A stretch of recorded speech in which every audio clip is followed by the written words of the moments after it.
now we know who the suspect is. We're working around to find that suspect for this murder case. Umkomishana lamapolisa eNtshona Koloni uNjengele Thembisile Phathekile uthi bengamapolisa barhanela ukuba ityendyana libulewe eMossel Bay eNtshona Koloni libulewe kwisiganeko sokuqhekezwa komzi kwaye basezithendeni zomrhanelwa. Ngabantwana bam aba bendinethemba lokuba ngabo abaza kundingcwaba, ngoku ndiza kuvalwa ngubani amehlo. Luxhelekile usapho lwaseMntla-Ntshona emva kokusweleka komntwana walo neminyaka eli-15 nochanwe yimbumbulu ezidlulela kwindawo yentselo eKanana ngempelaveki.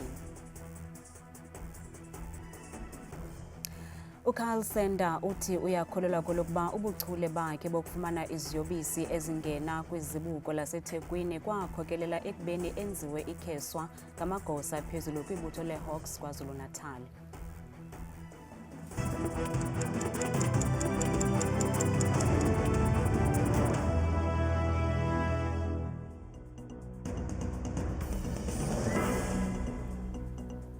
Sinibulise emakhaya ukanandambi Ndodwa Ndamba noPhumza Sikhumba noyitoliki yolimi lwezandla.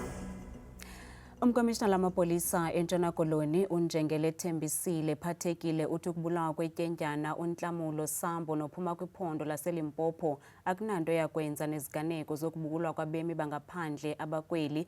Lokasambo uye wahlatywa woselwa ngethuba yena nomhlobo wakhe bebhaqwa kwityotyombe elithile ngumnini walo emva nje kwentsimbi yesithathu ekuseni ngecawe.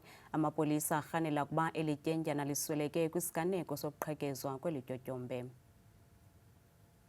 Amapolisa eNtshona Koloni adize ukuba ukubulawa kukaNhlamulo Sambo oneminyaka eli-19 akunanto yokwenza nogwayimbo lwangempelaveki esiphuma kuyo. uSambo uhlatywe wabulawa ngumnini wetyotyombe. Amapolisa arhanela ukuba uSambo nomhlobo wakhe bebesiba ngethuba bebhaqwa ngumnini wetyotyombe nothe wahlaba wosela lo kaSambo. Umhlobo yena uthe wazimela wakubhaqwa. Konke oku kwenzeke emva kwentsimbi yesithathu ngentseni yangecawa.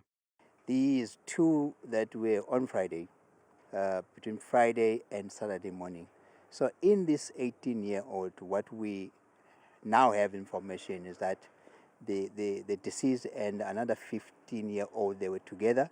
They were found in an empty shack. That was the owner or the person in charge of the shack was not there. And then as were they busy trying to remove some items, then the person in charge or the owner found them inside and accosted them. And then the 15-year-old hid himself under the bed whilst the owner was pursuing the deceased and apparently stabbed him to death. So it is not related to, and they're both South Africans and the suspect is also South African. Amapolisa anethemba lokufunyanwa kwabarhanelwa kwizenzo zokubulawa kwabemi baseMozambique. Kusenjalo uMongameli Cyril Ramaphosa uthi urhulumente uthatha amanyathelo aqatha ukujongana nemingeni yokufudukela kwabantu kweli. We must never give in to violence, to xenophobia and to vigilantism. As a society, we must stand against all forms of disinformation, of incitement, of false information being spread around, of racism and ethnic mobilization. ukanti Ramaphosa unethemba lokuba ingxelo kaMadlanga iza kudlala indima ebalulekileyo ukulwa ulwaphulo-mthetho norhwaphilizo kweli. Amapolisa eNtshona Koloni aphanda isiganeko sokudutyulwa kubulawa amadoda 4 sekwenzakala abantu ababini kwilokishi yaseNyange eKapa namhlanje. Eli qela lamadoda lidutyulwe labulawa ngethuba indoda engaziwayo ithulula ngerhuluwa kuwo phakathi kwesitalato iMoonwood Drive neSheffield Road. Amapolisa akholelwa kwelokuba esi siganeko sinento yokwenza nodushe loonoteksi, kungoku nje kongezwe amapolisa kule ngingqi ngelokugcina ucwangco. Basemagunyeni eKanana eMntla-Ntshona baphanda amatyala okubulala kunye nokuzama ukubulala kulandela isiganeko sokudubula esenzeke kule ngingqi ngoMgqibelo kwindawo yokuthoba uNxano, nalapho kuye kwadubuleka intombazana eneminyaka eli-15 nebigqitha kule ndawo yasweleka. Ukanti amanye amaxhoba amathathu athe asweleka kwesi siganeko achazwe njengabemi baseLesotho. Usapho lukaKeletso Sehaku luthi lufuna ukubeka umntwana walo kwikhaya lakhe lokugqibela, kodwa ngenxa yophando oluqhubayo lamapolisa umzimba kaKeletso awukakhululwa. Usapho lukaKeletso luxhelekile kulandela ukusweleka kwentombi yabo ngendlela emasikizi. Ngokwengxelo yabaziboneleyo, amadoda amathathu ebezifihle ubuso ngeebhalaklava avulele ngerhuluwa kwindawo yokuthoba uNxano kule ngingqi. Usapho luthi kuzathi kangoku amapolisa wakawukhulula umzimba womntana wabo kwaye arhuqa inyawo. Bambambile umntwana wethu lo gama barhanelwa bezula esidanadweni ngokukhululekileyo. Ingathi umzimba womntwana wethu usentolongweni kuba asikwazi ukufikelela kuye ngoku. Amapolisa ayasilela, sicela uncedo ukuze sikwazi ukungcwaba umntwana kule mpelaveki. Ngabantwana bam aba, bendinethemba lokuba ngabo abaza kundingcwaba. Ngoku ndiza kuvalwa ngubani amehlo? Intliziyo yam ayivumi. Umakazi wakhe nobengowokuqala ukufika kwindawo yexhwayelo uthi kunzima ukwamkela ukusweleka kukaKeletso. Kubuhlungu kum kuba uKeletso ngoyena mntwana bendisondelene naye kakhulu. Bendilele esibhedlele ezintsukwini ezimbalwa ezigqithileyo. Nguye yedwa umntwana obesiza azondibona. Ngale mini athe wasishiya ngayo emhlabeni, kwaye kwabuhlungu kakhulu kum, kusebuhlungu nangoku.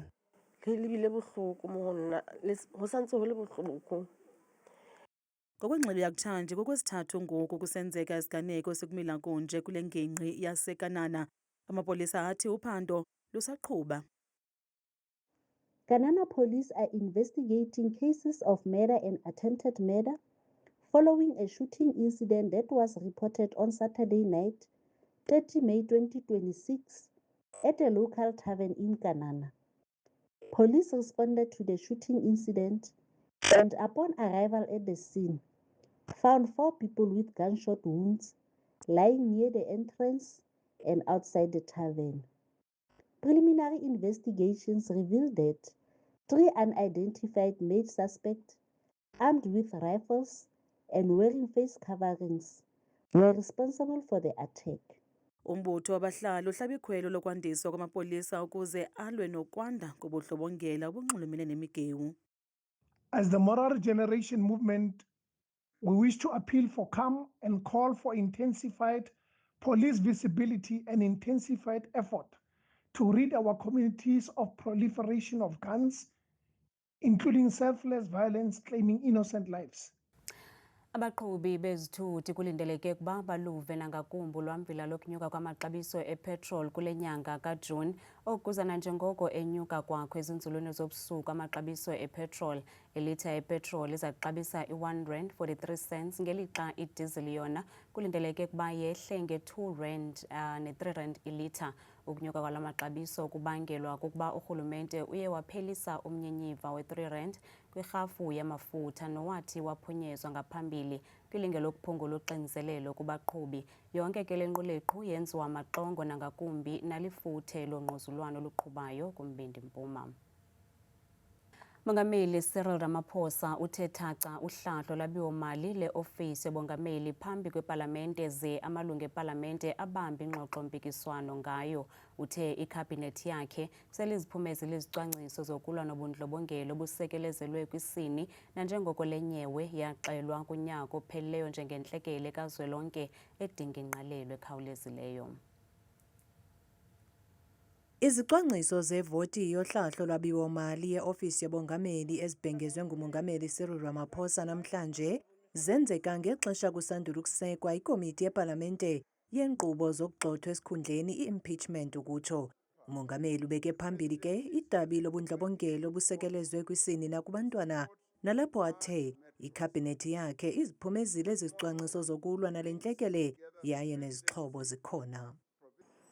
The presidency is at the forefront of mobilizing South Africans from all walks of life behind the national effort to end gender-based violence against women and girls. It exercises stewardship over the implementation of the National Strategic Plan to combat gender-based violence and femicide. Uqhube ngelithi ofisi yakhe iza kujongana ngqo nentswelangqesho yolutsha. We will be expanding the National Youth Service under the Presidential Youth Employment Intervention to 100,000 community youth employment opportunities. The Presidency also supports the Youth Employment Service initiative led by the private sector, which connects unemployed young people with work experience opportunities. We are working to transition our TVET colleges to offer occupational qualifications with embedded workplace experience, allowing more graduates to transition into employment upon the completion of their studies.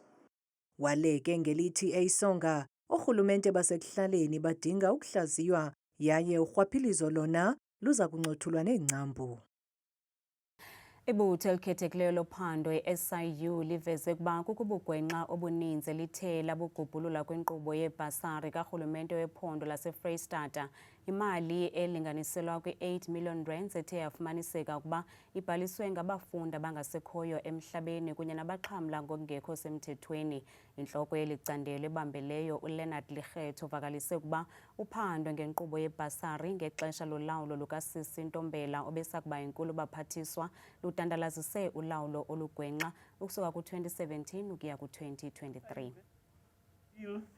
That official approved bursary negligently failed to comply with the eligibility criteria and irregularly extended the bursary contract. One official awarded bursary to relative without following due process. An official did not submit a bursary application for his studies, which commenced in 2017 but ended up receiving funding. The bursary application was submitted by official in 2017 for 2018 academic year and did not meet the requirement of the 11th May 2016 Human Resource Strategy and Development Curriculum for 2017 academic year. Certain students failed some of their modules during the studies, but the bursary contracts were never terminated by the Office of the Premier and continue from a 3-year contract to a 7-year contract. You will have seen last week that we unmasked the syndicate number 3.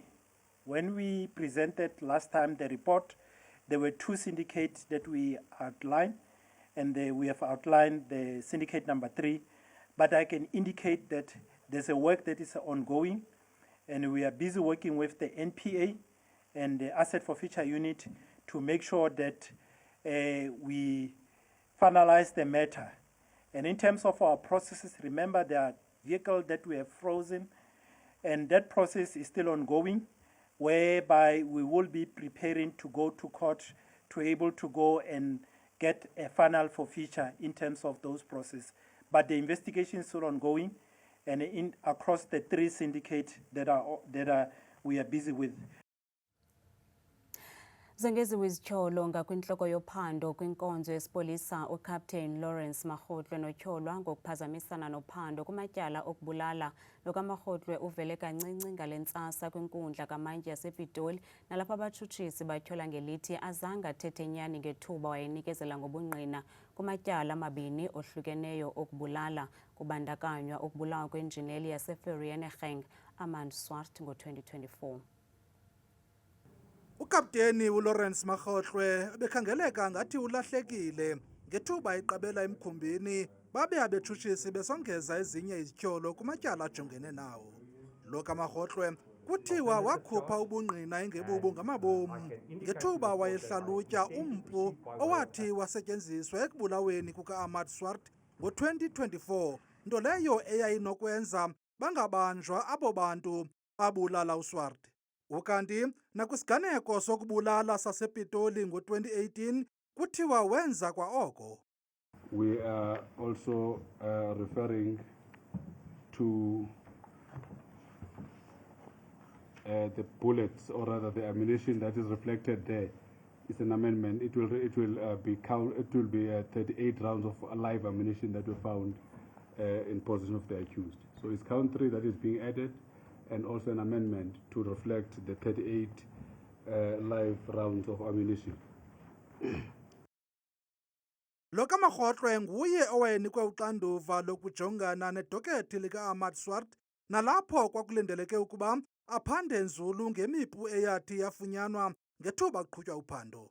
Endaweni yoko kuthiwa wayihambisa loo mipu lungekagqitywa uphando. The second charge emanates from a different case which happened in 2018, where the accused allegedly did the same thing he did with relation to count number 1, where he produced results which he knew that he would not stand in court. Ukanti ityala lakhe lihlehliselwe uLwesine ukuze afake isicelo sebheyile. Uye wacela kule yabantwana uCarl Sender noligosa leHawks KwaZulu-Natal emva kokufunyaniswa engenatyala kwizenzo ezigwenxa eziphathelene nokunyamalala kweziyobisi kwiofisi zeHawks ePort Shepstone ngo-2021.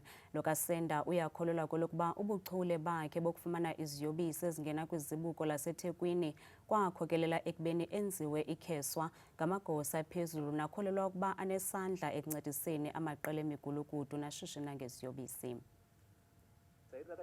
uCarl Sender utyhole abaphathi abaphezulu ngokuba nolwazi ngabarhanelwa kwisiganeko sokunyamalala kweziyobisi ePort Shepstone. Uthi ukwenziwa kwakhe ikheswa kungenxa yokuba ebenesakhono ekufumaneni iziyobisi kwaye oku bekuphazamisa amaqela ashishina ngeziyobisi. Commissioner, I think it will eventually come out that the suspects who stole the drugs are known. Say that again? The suspects who stole the drugs are known. Are known. They are known. Known by who? I was informed by Colonel Jacob personally who they are, but the links to the management are known. Management of DPCI. Correct, The Commissioner. links of the suspects who stole the drugs Correct, to the Commissioner. management of DPCI. Correct, Commissioner. Yes. uCarl Sender lelinye lamagosa eHawks nanyanzeliswa ukuba athathe ipolygraph test emva kokunyamalala kweziyobisi ezibalelwa kwi-200 million kwiofisi zeHawks ePort Shepstone ngoNovemba ka-2021. Namhlanje lo kaSender khange akwazi ukuzibamba, wacela kule yabantwana ngethuba ikomishoni kaMadlanga emxelela ukuba le polygraph test wayithathayo yamfumanisa engenachaphaza ekunyamalالeni kweziyobisi. A non-conformance was opened and investigated against the polygraph examiner. The test was considered invalid so that the examinee was not prejudiced by the errors of the polygraph examiner. The polygraph examiner in question was stopped from conducting any further polygraph examinations thereafter. akwazi ukuzibamba wacela kule yabantwana ngethuba ikomishoni kaMadlanga emxelela ukuba le polygraph test wayithathayo yamfumanisa engenachaphaza ekunyamalالeni kweziyobisi. Njengoko uSender iqukumbele ubungqina bakhe namhlanje kuye kwangena elinye igosa eliye laphinda lanikezela ngobungqina kule nquleqhu yokubiwa kweziyobisi ePort Shepstone. Abahlali baseKajibane eMpumalanga bathi isakhiwo sesikhululo samapolisa esakhiwa sayekwa singagqitywanga ngo-2014 kule ngingqi sabashiya nengxaki enkulu yonqevu kwaye babenethemba lokuba ulwaphulo-mthetho luza kwehla xa besakhela isikhululo samapolisa kwaye kwachithwa imali ngapha kwe-35 million zeerandi kwesi sakhiwo. Ezi zindonga ekwakufanele ukuba yindawo yesikhululo samapolisa kodwa umsebenzi zange wenziwe ugqitywe. We don't know what's happened. The money amount of 35 million is lost on the project.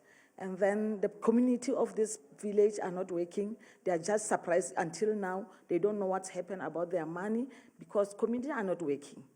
So the place is also vandalized. Abahlali bathi kudala behlele ethembeni kwaye ngoku abakhuselekanga kwaphela konqevu. They promised us to build a police station here, but when they start to build the police station, surprisingly, even today, it never happens, and there's no structure there. It's only foundation which is there. I'm not happy at all. What I want here is the building of this police station. Esi sakhiwo sele kuyindawo yokuhlala onqevu. Ziphanzile iinzame zethu zokuqhagamshelana nabasemagunyeni mayelana lenyewe.